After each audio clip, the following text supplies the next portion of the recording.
নিজ কার্যালয়ে বসে ৫ লাখ টাকা ঘুষ নেওয়ার সময় নৌ পরিবহন অধিদপ্তরের প্রধান প্রকৌশলী একেএম ফখরুল ইসলামকে হাতে নাতে আটক করেছে দুর্নীতি দমন কমিশন দুদক।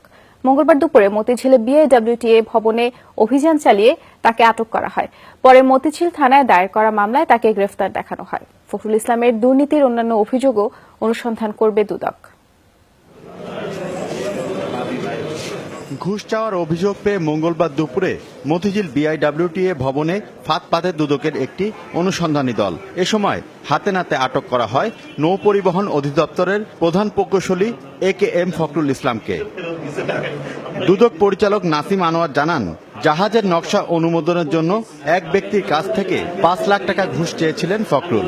ভুক্তভোগীর কাছ থেকে অভিযোগ পেয়ে মাঠে নামেন তারা। ৫ লক্ষ টাকা যেটি উনি আজকে ঘুষ দিয়েছেন, এই টাকাটি আজকে আমরা সকালে ইনভেন্টরি করে উনার কাছে আবার অভিযোগকারীর কাছে জমা দিয়েছিলাম।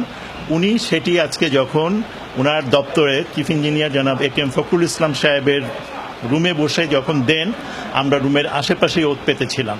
আমরা যথা সময়ে সংকেত পেয়ে রুমের ভিতরে ঢুকে পড়ি এবং ওনার কাছ থেকে এই ৫ লক্ষ টাকা উদ্ধার করা হয়। অভিযোগ আছে, ঘুষ না পেলে নৌযানের নকশা অনুমোদন করতেন না ফখরুল। নৌযানের আকার ভেদে ঘুষের এই হার ওঠানামা করত ৫ লাখ থেকে ১৬ লাখ টাকা পর্যন্ত। পরেও জাহাজের অনুমোদন বন্ধ থাকার লিখিত নির্দেশ থাকার পরেও একাধিক চিঠি আছে বিভিন্ন সময়ে যে জাহাজের নকশা অনুমোদন আপাতত বন্ধ, খোলার কোনো অনুমোদন কেউ দেয়নি। কিন্তু এই বন্ধের ভিতরেই এই চিঠি ইস্যু হওয়ার পরেও ১৫ লাখ, ২০ লাখ, ৪০ লাখ টাকা নিয়ে জাহাজের নকশা অনুমোদন করেছেন। এখানে বিভিন্ন প্রক্রিয়ায় দুর্নীতি করে মানুষের কাছ থেকে মানুষকে হয়রানি করা হয় এবং টাকা আদায় করা হয়। আটকের পর তাকে নেওয়া হয় মতিঝিল থানায়, দায়ের করা হয় দুর্নীতির মামলা।